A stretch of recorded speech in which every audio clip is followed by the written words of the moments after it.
Sahabat Hikmah, di hutan yang terletak di pinggiran sungai Desa Pantai Mekar, Muara Gembong, Bekasi ini banyak terdapat pohon nipah.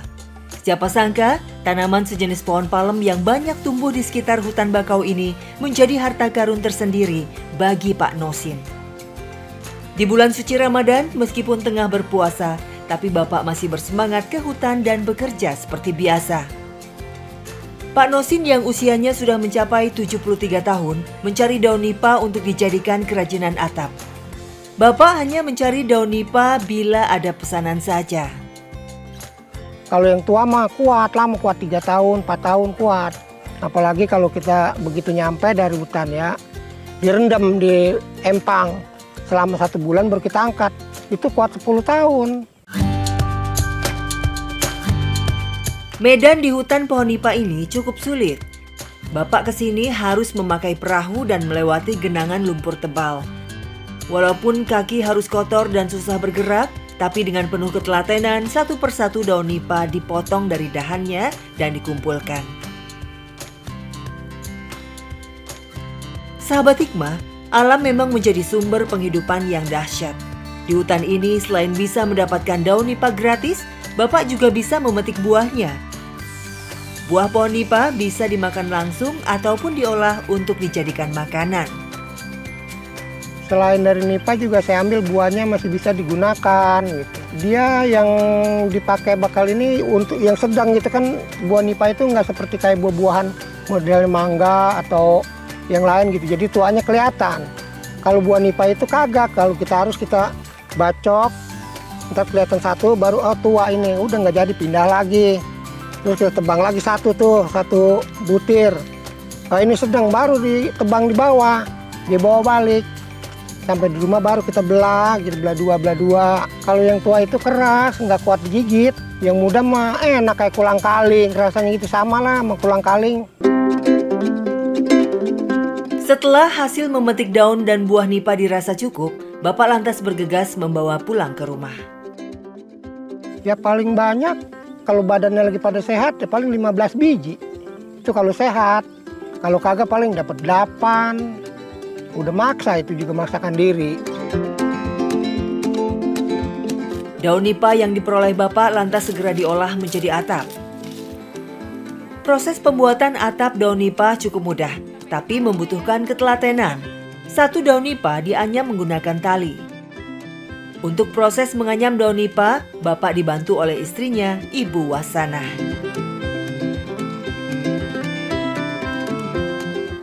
Sudah lebih dari 20 tahun Bapak dan Ibu bekerja sebagai pembuat atap dari daun nipah. Ya dulu orang pakai nipah semua, tapi sekarang ini ya karena zamannya udah berubah, ganti pada pakai genteng yang asbes gitu. Ini sih biarpun jarang-jarang gitu ada aja yang mesan, cuman jarang, kadang-kadang seminggu, kadang-kadang setengah bulan gitu. Menganyam daun nipah memang membutuhkan kesabaran tinggi karena daun harus dianyam serapi mungkin agar menghasilkan atap yang berkualitas.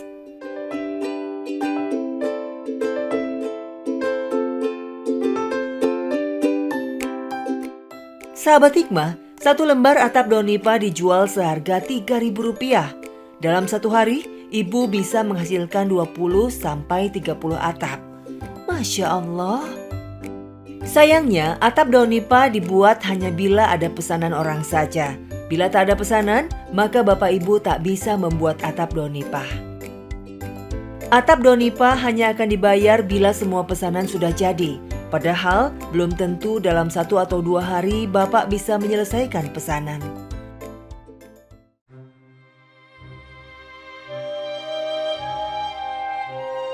Sahabat Hikmah, setiap pekerjaan pasti tak luput dari suka dan duka. Begitu juga Pak Nosin. Beberapa pil pahit harus rela ditelannya saat menjual atap buatannya. Pernah suatu kali, atap pesanan orang yang sudah diambil tak kunjung dilunasi pembayarannya.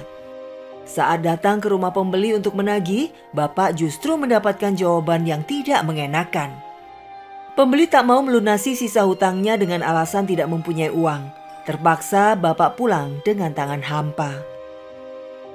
Udah kalau gitu mau bayar pakai gula aja untuk setengah kilo dah. Aduh, jangan dong Pak. Nanti saya janji kalau suami saya datang, saya bayar. Katanya dia lebaran ini mau pulang. Nanti saya lunasin ya Pak ya. Kesel sih, kagak neng, kita juga nauin, kadang-kadang kita kan ngerasain susah. Sahabat Hikmah, memang dalam kehidupan suka dan duka selalu datang silih berganti. Sebagai umat muslim diajarkan untuk selalu ikhlas dan rela menerima semua hal buruk yang menimpa sebagai sebuah ujian yang nantinya bisa membuat semakin beriman. Allah Subhanahu wa Ta'ala berfirman, "Demikianlah sebaik-baik balasan bagi orang-orang yang beramal soleh, yaitu mereka yang sabar dan mereka pula berserah diri bulat-bulat kepada Tuhannya." Quran Surat Al-Ankabut ayat 58 dan 59. Sahabat Hikmah, selama bulan Ramadan ini, Ibu Warsana tak hanya mengenyam atap daun nipah saja. Ibu juga mencari tambahan penghasilan dengan mengolah dan menjual buah dari pohon nipah yang diperoleh Pak Nosin di hutan. Dibantu oleh cucu keduanya yang masih berusia 14 tahun, Ibu mengolah buah nipah untuk dijadikan menu takjil berbuka puasa. Pertama-tama, buah nipah dibelah, lantas diambil dagingnya yang berwarna putih. Daging buah nipah yang mirip kolang-kaling ini lantas direbus sampai empuk.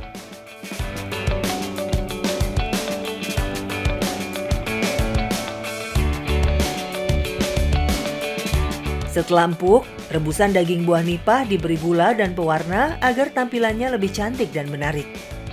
Buah nipah memiliki kandungan antioksidan tinggi sehingga sangat bermanfaat bagi tubuh karena bisa menangkal radikal bebas dan membunuh sel racun dalam tubuh. Sahabat Hikmah, kolak buah nipah ini lantas dibungkus satu persatu. Satu bungkusnya dijual seharga Rp5.000. Karena kondisi tubuhnya yang sudah lemah dan sakit-sakitan sejak terkena stroke, Ibu tak lagi bisa berkeliling menjual takjil kolak. Ibu hanya bisa menitipkan dagangannya di warung makan di sekitar kampungnya saja.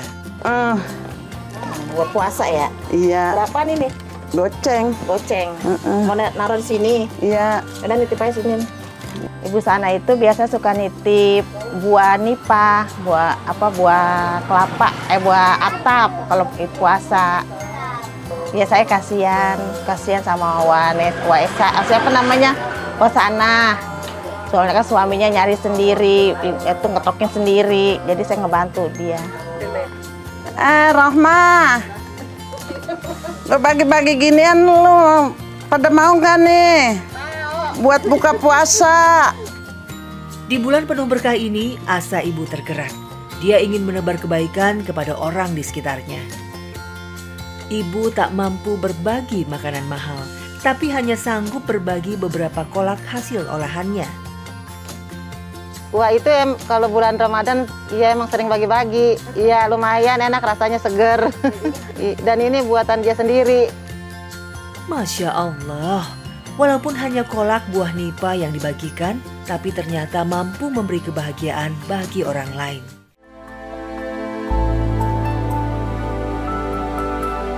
Sahabat Hikmah, Pak Nosin dan istrinya tinggal di rumah bersama ketiga cucunya. Ketiga cucu itu dititipkan sejak masih bayi oleh anaknya yang bekerja di luar kota. Sayangnya, kesehatan ibu tak seperti dulu lagi. Saat dia masih kuat dan sehat, mengasuh ketiga cucunya sekaligus. Setahun belakangan ini, kondisi Bu Warsinah menurun akibat serangan stroke yang dideritanya. Nah itu akhirnya jadi darahnya naik. Diperiksa langsung sama mantri. Kalau nggak salah waktu itu diperiksa 270. Tuh. Nah itu terus sorenya langsung udah pagi-pagi sore langsung badannya nggak enak, tidur bangun udah pada keplek tangan itu. Digerakin udah nggak bisa, diapain nggak bisa, langsung repot. Telepon. Anak di Jakarta. Sama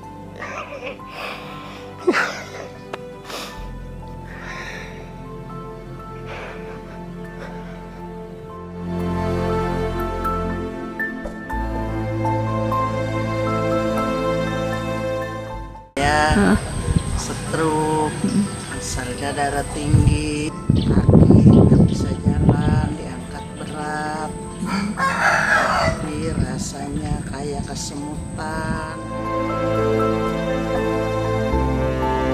Karena keterbatasan biaya, kini ibu menggantikan obat dari dokter dengan ramuan herbal yang terbuat dari rebusan daun binahong yang diperolehnya secara gratis dari tetangganya.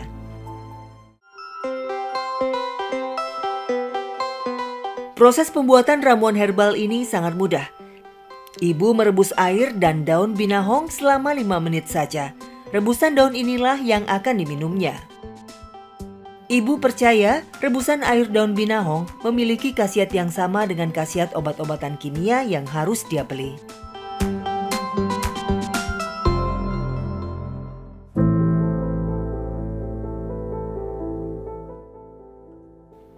Beruntung ibu hanya mengalami stroke ringan saja. Kaki dan tangan ibu yang sempat lumpuh kini berangsur pulih dan bisa digunakan kembali. Lah iya, orang bangun dibangunin. Mau ke kamar mandi kita gotong. Udah nggak bisa jalan digotong. Yang gotong kagak ada. Bapak gendong nggak kuat. Gedean dia tadinya sih. Ini masih surut, baru belum lamanya surut.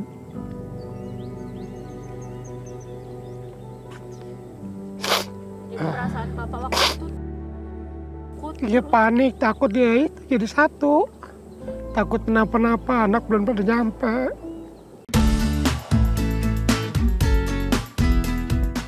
Sahabat Hikmah, mengandalkan rupiah dari hasil berjualan atap daun nipah tentunya tak mungkin bisa mencukupi kebutuhan hidup Bapak dan istrinya. Apalagi tidak setiap hari Bapak bisa menerima pembuatan atap. Tak kehabisan akal, Bapak berusaha mencari penghasilan tambahan dengan mencari udang di muara sungai. Berbekal perahu tuanya yang sudah usang dan tak layak pakai, Bapak menyusuri sungai untuk mencari udang. Bapak lantas terjun ke dalam air dan mulai menebar jala untuk menangkap udang. Sama halnya dengan pendapatan dari hasil berjualan atap daun nipah, hasil dari menangkap udang juga tidak bisa diandalkan karena hasil tangkapannya tidak menentu. Bahkan pada musim hujan, di sungai ini sama sekali tak ada udang yang bisa ditangkap.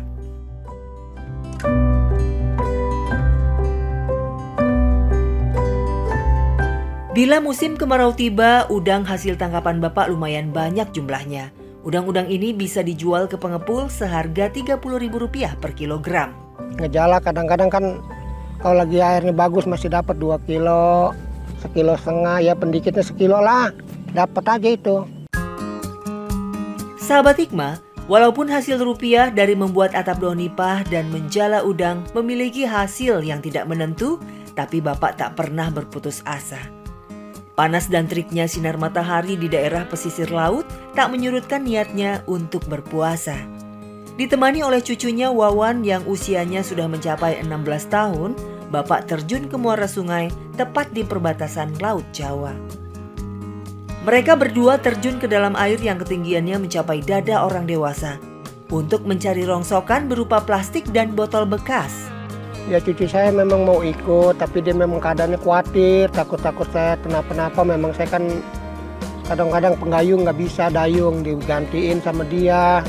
Jadi takut kenapa-napa, jadi dia bisa bantuin dia nyerahin itu dayung. Bapak capek, itu dia yang dayung. Mikul juga kadang-kadang berat, gantiin nih. Bapak digantiin sampai ke rumah dia pikul.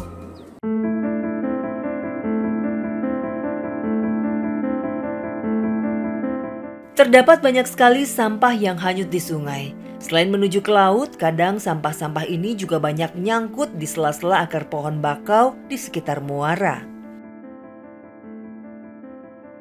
Walaupun tenggorokan terasa perih dan haus serta badan terasa dingin karena harus berendam di air sungai yang kotor, tapi dengan sabar, Bapak mengumpulkan rongsokan satu persatu agar bisa dibawa pulang untuk dijual. Sayangnya, perahu yang dipakai kondisinya sudah usang dan tak layak pakai. Alhasil, bila berada di air, perahu ini menjadi bocor dan kemasukan air. Serta-merta Bapak dan Wawan harus sibuk bergantian menyerok air agar perahu tidak tenggelam. Walaupun perahu Bapak sudah lama rusak dan bocor, tapi Bapak masih setia memakainya. Karena Bapak belum punya uang untuk memperbaikinya. Repot memang, tapi Bapak tak punya pilihan lain. Pernah suatu ketika, Bapak harus rela hasil rongsokannya hanyut ke air karena perahunya bocor dan mulai tenggelam.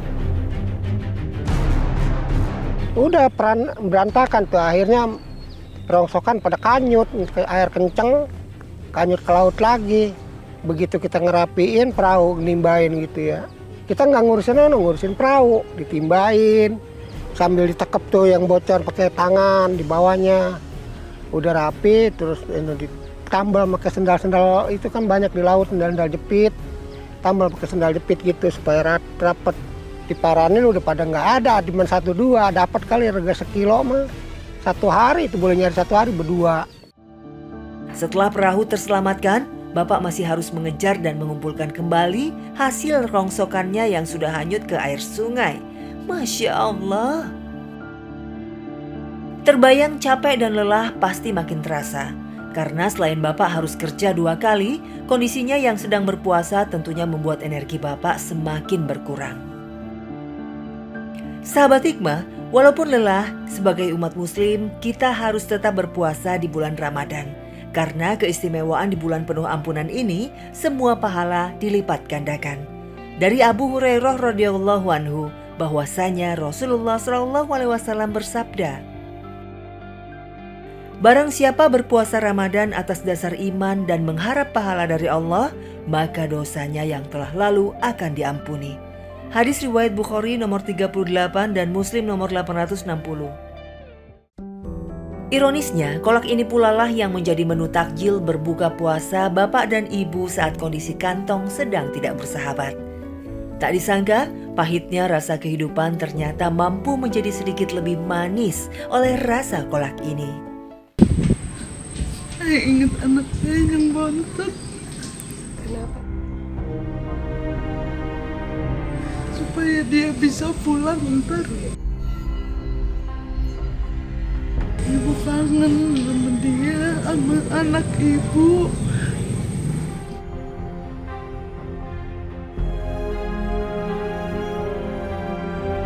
Di tengah kondisi fisiknya yang lemah dan kedua kaki harus tertatih pelan ketika berjalan, ibu harus menyempatkan diri sholat untuk menghadap Sang Khalik.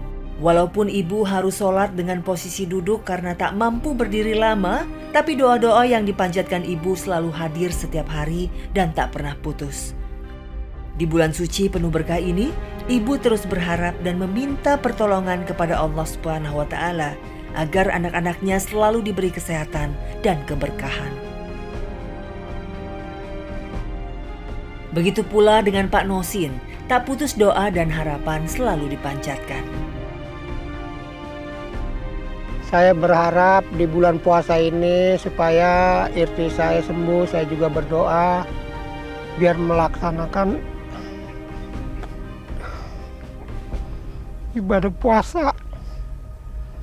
Jangan sampai, biasanya dia memang orang rutin. Sahabat Hikmah, demikian tadi tayangan perjuangan Bapak Toha, pembuat atap dari daun nipah, dan Ibu Inah, pembuat ikan asin dalam mencari nafkah. Semangat dan kerja keras mereka selalu menjadi pengingat bahwa rahmat Allah Ta'ala selalu ada bagi umat yang bertakwa kepadanya. Semoga di bulan yang penuh rahmat dan berkah ini, tayangan Hikmah dapat membawa manfaat yang bisa kita petik.